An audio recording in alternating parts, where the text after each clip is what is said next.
this interesting thing about you. You have to tell me if this is true. But your father used to wear those sort of, back in the 50s, used to wear those suits with the lapels, like all our dads, sometimes short sleeves, sometimes, but we used to call it French suits in Nigeria. Wow. And they were very slim. Yeah. And in some way that influenced your first perception of design, which in a way is like that DNA, that fashion DNA that runs through right the way to Savile Row. Absolutely. So if I go and buy a suit from you, there are echoes of my father's French suits from that stuff that you're doing at the moment. That's right. Well, I mentioned Savile Row because Savile Row being kind of the epitome of high fashion, quality fashion in the UK, in Britain, and you would say the world. And you broke the mold when you first arrived. I think the first black fashion designer. Is that right? To be there? I think the thing is, Savile Row is kind of like the birthplace of the suit, right? And when I decided that I wanted to become a fashion designer and focus in menswear, I decided that a friend of mine had mentioned to me when I was about 18 years old that you know, I should look at Savile Row as an inspiration or a place, a platform to create, you know, my collections. And so I went and visited Savile Row, and I realized that at that particular moment in time, menswear had moved from traditional view having your suits made, but was going to a concept of ready-to-wear, so you could buy your clothing off the peg, and that was exploding as a business across the globe, actually. So when I kind of saw Savile Row, I kind of realized that maybe I could fuse two worlds together. This explosion of creativity of men's collections, ready-to-wear, and bespoke. And I decided that's what I do, I fuse two worlds together. Now the key reason for me even wanting to do that was, you know, I was very young, and how old were you? I was 18, 19 years old. And in those days, you know, that would be in, you know, we're talking about the 80s in the UK. And me wanting to go into the fashion industry was quite a unique thing, you know, one by the way I looked and my age. And so I realized that I needed to, in a way, create a buffer between what my talent was and the rest of the market. And that buffer was Savile Row, because it's got 2 centuries of making suits. And when I marketed myself, not just in the UK, but around the world, I marketed myself as a Savile Row tailor. So you're talking about marketing, that's great, because that's what my question, my next question. Yeah. Marketing and branding. Yes. That's, of course, I mean, you can't emphasize how important that is. You're here in Africa, you came over, when did you fly in? You flew in this morning? I actually flew last night. I was supposed to be here yesterday. So you're right here, you're right here in the fatherland, yeah? And so you get here, and clearly you're a master of branding. Yeah. Clearly you understand branding, you understand marketing. Yes. So how badly is Africa marketed? How badly is it marketed? Terrible. Terrible? It's the most badly marketed brand on the planet, I think. Don't hold back, it's only going to fester. Let it out there. It really is, because we're a continent that basically probably controls 60% of all the world's natural resources. You would never believe it had anything. Yeah. You know, and so and a lot of that's got to do with how we talk about the continent. I mean, I've been to many of these conferences, and we all kind of know what the issues are, but I don't hear many solutions. Yeah. And I think part of what needs to happen is we have to change our language around the marketing of the continent, because we need to encourage best-in-class solutions to come to the continent. Because, you know, I originate from Ghana, and I remember the first time I went to Ghana, which was about 20 years ago, the level of frustration that I had when I walked around Accra and I saw the open drains. I said, but why do we have this? You know, we have the resource. Why do we have this position?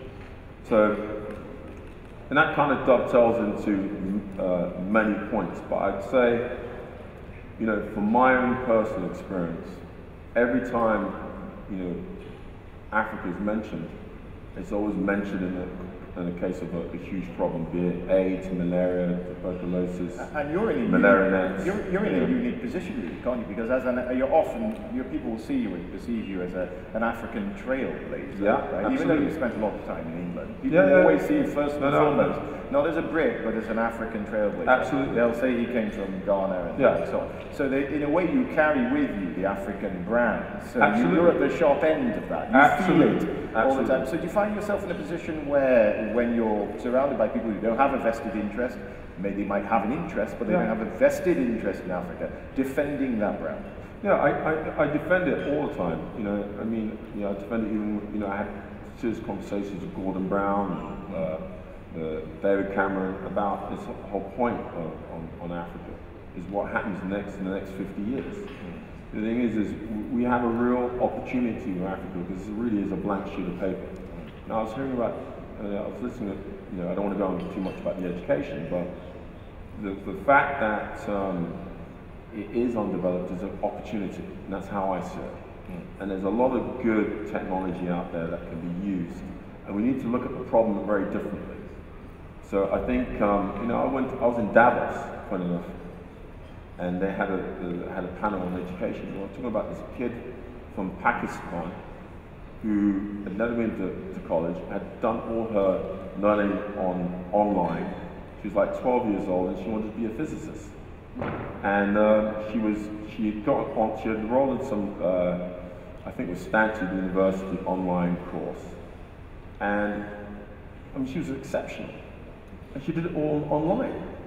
So there's a lot of opportunity. I think it's not looking at it in the traditional way, but you've got to look at it from a very different platform and realize that there's a lot of new technology out there. There's a lot of new ways of thinking about problems, and we need to look at it from that perspective. But going back to the brand Africa, we need to re-market it.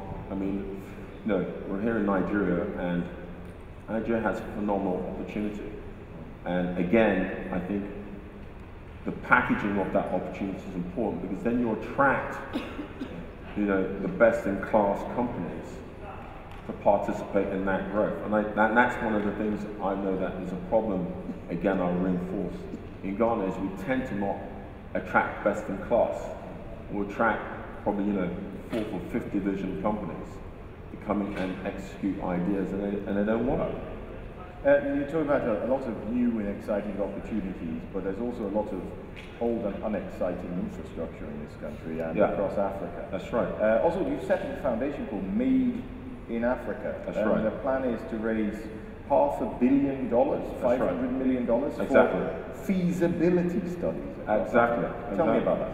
Well, the thing is one of the things I've realized is that across Africa is there's no planning.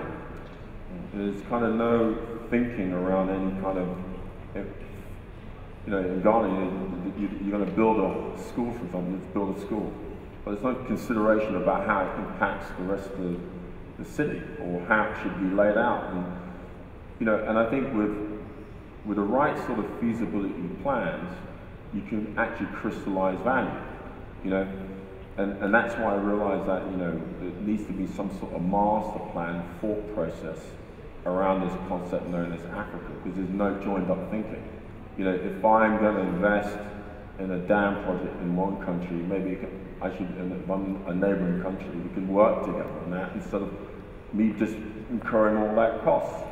So if there's some joined up thinking around, how we master plan this opportunity, then I think this is, that Africa has a phenomenal case for the rest of the world.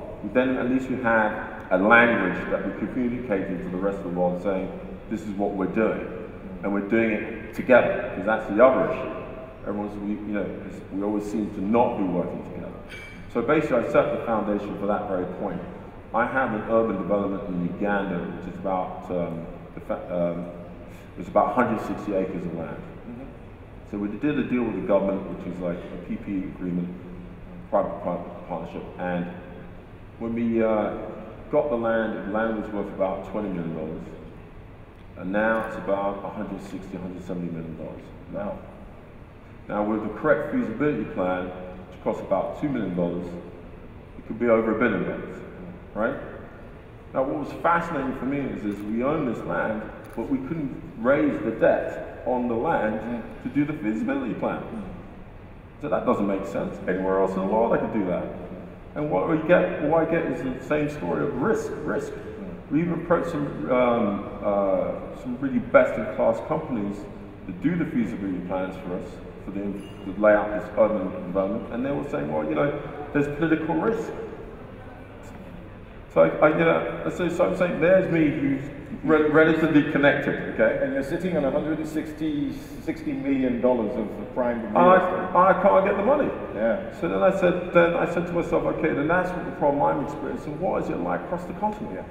So then I said, look, we've got to do something quite fundamental about this, and that's when I set up this foundation. It's quite remarkable, really, because people still think of you really as a fashion designer, but just look a little more closely, and you're doing things that I don't think I've heard of any fashion designer, black or white, partaking in these types of developments. I mean, what's that motivation? Well, look, how do you see yourself now? No, the thing is in fashion, what you learn is how to market and create value, right? So quickly. So what happens is I know what things cost, and then I know how to design it and create it, market it to sell it at another price. And this is the thing where I think the problem here is again in Africa is we don't quite understand that. So what happens there is we're not getting correct value. And so that's why I set this foundation up for that point. So I could actually quite openly show what the value is. And it's very important that we raise this donor funding. And even, I don't just look at the responsibility being in the hands of government. More often than not, that slows it down. I think it's actually a private enterprise where they need to be more involved in kind of developing all this infrastructure. And so one of the key donors for the foundation today is an oil and gas man out in Nigeria, which is fantastic, called Kolo Liko, who's put up $10 million into the foundation. And my ambition is to attract as many like-minded individuals who care about how this continent's going to develop. The key is we need to market to the rest of the world that Africans can work together. And that's entrepreneurs right across the continent. So I'm going to go to the likes of Patrice Motsepe, I'm going to speak to Aliko Dangote, I'm going to speak to everyone I can to get them to get behind this foundation. So we can market to the rest of the world that actually we do have a plan for the future of this continent. And your own brand is, in a way, the glue that can tie all these guys together. Well, yeah, I mean, I have the relationships, but I think it's more importantly is you know, I want to when I go to something like this again, I actually want to see on the screen the plan, and then what happens is how does everyone else participate in that plan? What is your own role? Exactly. In the solution? Exactly, because now you know, we're celebrating 50 years of the AU, right? So it's going to have its birthday on May the 25th. So what are the next 50 years going to look like? You know, and I don't want to be sitting here 50 years from now and we haven't moved on, because I'm pretty sure back in the times in Nkrumah, when they were wearing French suits. Yeah, when they were wearing French suits. Yeah, that they were, I don't know if they visualized Africa being in this place. I think they expected to be much further along the chain. Yeah. So I think now there's an obligation for anyone from the African diaspora to really work together on making that happen. Big or small, really, whatever you can do. Let's move on to, like, you're talking about access to credit for land that's $160 million in value. But let's talk about someone sort of like yourself, but here in Nigeria. Often when you open the newspapers or the magazines, you see these grand fashion, these fashion shows that you think you're in Paris, like the Arise fashion show. And I know you've been part of the Arise one in particular, in Dukas. But you know, they're happening more and more. The creativity is without a doubt here. The people who can create the product. They do. But in terms of the business acumen and the access to their credit, it's almost non-existent. It's difficult enough. I mean, yesterday we saw the agricultural minister say that only 3 or 4% of credit goes to agriculture, which is supposed to create millions of jobs. That's right. I mean, fashion probably is non-existent. Now, I spoke to you about, I think, on the steps of some ground place in London once when we were at some event. Yeah. And within that short minutes that we spoke to each other, you mentioned that you were setting, or you had this like a really great idea to set up some sort of fund that could help creatives, not just in fashion, but people who had a creative flair, take a more business-like approach and also get that access to credit that really feeds any embryonic SME. Really. Yeah. Tell me something about that. Have you been thinking as it evolved? Yeah, I mean, the thing before process is the same. I think because we're kind of at the beginning, then it requires again some joined up thinking. So it's like looking at the textile industry, looking at the manufacturing of cloth, design of clothing, manufacturing, and trying to organize some sort of group that works in all these different areas, and then looking for talent in all those areas across the continent. And that's basically trying to find maybe an African equivalent to an LVMH that you have in France. And that's something that I've been thinking about. A global brand. Yeah, a global, well, I wouldn't say, I'd say a company that helps create global brands. Oh, I see, right. So that company which others spurn from. Oh, yeah. Yeah. And the thing is again, there is an enormous amount of creativity on the continent. And you need to think about how best to market that to the rest of the world. So in a way, find champions to help market this brand Africa, that can carry which is more about what I'm thinking of right now. Okay, let me ask you finally this question. Let's drill. So we're sort of drilling right down to where your core essence is really the fashion industry here in Nigeria. I said it's quite amazing. It's one of those things that even the president will talk about. Where next for the fashion industry in Nigeria and Africa? Well, I think, there's a lot of, there's a lot of mall developments, luxury malls, or mall developments happening in Nigeria and across the continent. So I think there needs to be a different thought process about how that should be developed. They tend to want to copy what they've seen in other parts of the world, automatically think it'll work here. And I wouldn't do that. I'd use it as an opportunity to be very creative, think about it in a very different context, and actually create something here that's different enough that you can actually take to the rest of the world. And you're not just talking about the types of cloth that you use, the traditional cloth. You're talking much deeper than that. No, I'm saying, look, first from a shopping mall concept, like you have like a Westfield, and there are lots of them popping up everywhere. Yeah, but I would say let's come up with concepts where the rest of the world want to copy, and that just requires, the right thought process behind it. So, employing the right types of creatives to come up with these concepts. And you've got a lot of great creative people out there like Chris Ofili or David Ajay from the architectural point, who can give you a different perspective on what that could be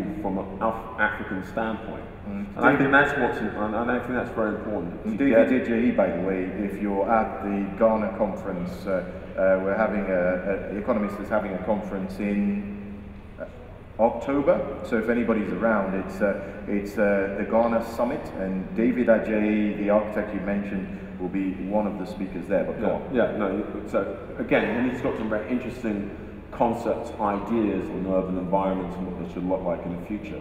But yeah, that's basically it. The thing is I'm very optimistic about where Africa is going to be. I'm very optimistic about the place of African creativity. And and the great thing is from the African diaspora, I put it that way, is that they're getting a louder voice around the world. Like I said, I can just mention a couple of names that are doing exactly that. So there are the right type of mentors, but I think what we need to do is we need to market them also on the continent to help us to inspire the young that are here. That's why I do fashion shows either in Lagos or in Ghana for that very point. Yeah, there are those people that are doing mentoring being a big issue. I mean, that's one of the things that we talked about. I think Mark Eddo made a very strong point about that. I think in the creative industry, a mentoring could be what could supercharge that. Yeah. But now I'm going to open you up to the grand inquisitors that are right in front of us, and to see if we can get a microphone, see if anybody wants to pose a question or make a comment on what Ozwald has talked about, because that was quite a number of things you've mentioned. Yeah. Hello, right over there, yes. Just stand up and identify yourself. Hi Mark, Catherine Pulvermacher from the Economist Corporate Network, where I'm the Africa Director. Just a question here. You've mentioned there's no joined-up thinking, and although we did mention regional organisations like ECOWAS, SADC and COMESA yesterday, no one yet has mentioned the African Union with respect to joining the dots in Pan-African projects. But they do have plans and projects and documents that, if you look very hard, you can find online. No, I'm aware of them actually. Is this lots of hot air politically, or do you think that there is hope that these things will actually materialize within the next 5 to 10 years? Because there are some very specific plans that do. Yeah, there is. The thing is that's correct. I just think the point is you can have ideas of joined up thinking, but the big and most important thing is you've got to market those ideas really well, so everyone believes that it's actually going to happen. And that right now, I'm not sure that's happened, and that's something that I'm very keen on, and I'm actually going to speak to the head of. Speak to the African Development Bank and the AU about how that can happen. I know you find when you talk to all these people, you mentioned Gordon Brown, just mentioned Afra, and you've mentioned that you got $10 million in support from an oil and gas a person here. I mean, that's an enviable kind of like Rolodex that you hold there. You're finding that the enthusiasm for your ideas is there, out there, far and wide, or are you having to market and pitch hard and evangelize? No. I think the enthusiasm is there because we all know what the problem is. I mean, just try and drive down the road in Lagos and see how long it takes. We know what the problem is. The thing is we just need to start figuring out how we're going to deal with it. So that's only in planning. And when I mean feasibility plans and infrastructural plans, I'm talking about plans that are financeable. When you put this plan together, everything is in it. You can start tomorrow. There's no holding back. Okay, has anybody else got another question? Yes, in the real far corner there, the gentleman has his hand up at the back, third from the back. And I must say that is that an Ozwald Boateng suit you're wearing, young man? No? Okay. Did he say yes or no? He said not yet. Oh dear. But after once he gets your business card, we're going to have to organise that. Savile Row. To use your words, economically dressed. That's not quite the word. Benga Borough, Nigerian for FM. I wanted to ask you, Mr. Boateng, young African designers, aspiring designers, what areas do they need to focus on a continent that doesn't fully understand the business, that doesn't fully respect the business aspect of fashion? Did you get that? Yeah, so you're saying how do they make their name for themselves? Yes, young business, where they don't upcoming respect African designers. In a continent that doesn't fully respect the business aspect of fashion yet, what areas do they need to focus on? Well, first and foremost, it'll be a real mistake if you don't respect the fashion business as a business opportunity in Africa because everyone wears clothes. So I mean that they're fashion conscious. Well, yeah, I mean that would be a big mistake. So in fact, if they're not respecting it, good luck for you because it means that more of the market for you. I think. So how did you make it? I mean, there's no easy answer to that. I think is I think you have to sell one piece at a time. I mean, that's effectively what I did when I started in London. It wasn't easier because it was in London. In fact, to some extent, I think could have been a lot harder. But that's how I did it. I made one piece, sold it, made two pieces, sold it, and built it that way. I mean, the only other thing I'd say is to maybe try to participate in the Arise fashion show. I was on the plane coming over here, and there was a young man who was inspired by tailoring, was tailoring suits and selling them. He said, look, it was very difficult for him to be a part of the Rise Fashion Network to get some marketing. And I said, that's quite strange because I know they focus a lot on women's and not so much on men's. So I said, I recommended that he went back in there and was persistent with them. And I think that's kind of, there are tools to get your name out, but there's no easy, simple solution in terms of, building a fashion business. So you said you're optimistic. You're optimistic, I guess, with a misty optic, you could say, because nobody knows what's going to happen. Yeah. So paint this picture, paint the future for me in terms of fashion, a good, brave new world. Just paint a little picture of that. What could be? What I see is, first and foremost, we need to get this kind of master plan infrastructural revolution happening, right? Because what that'll do is it'll create these urban environments, and there'll be these areas created for retail. And then what will probably happen is we'll attract brands from the rest of the world, and in that same breath we'll realize we need to create our own brands. And so then we'll put the resource behind these brands to develop. So that would be, manufacturing, so we can have our own brands that we can sell across the world. And while that's happening, that will create its own local kind of incubator systems, maybe with the right know-how to also support younger talent. Because once you start creating your brands and you understand there's a confidence in selling your brands globally, you'll put the back of house and support that. And that's effectively what Gucci and LVMH have done. And you won't be the only one then. You're creating your own competition. Now that's creative thinking. No, but that's great because competition is great. The thing is, when I came on Savile Row way back when, I realized that I needed to create a movement. Because me alone creating one a viewpoint wasn't enough to create enough interest around the world. There was a ceiling to that. So I said, I need to have a movement. So what I did is I tried to find like-minded sort of tailor/designers, and then I placed a couple of articles in some really prominent magazines in the UK, and that became the movement of this new breed of tailor. So my view is on competition is it's great because you can't do it alone. If you want to do anything significant, on a global level, you don't want to be doing it alone. We're going into our networking break, so I just want to say, Ozwald Boateng, thank you very much for joining us. Ladies and gentlemen, Ozwald Boateng.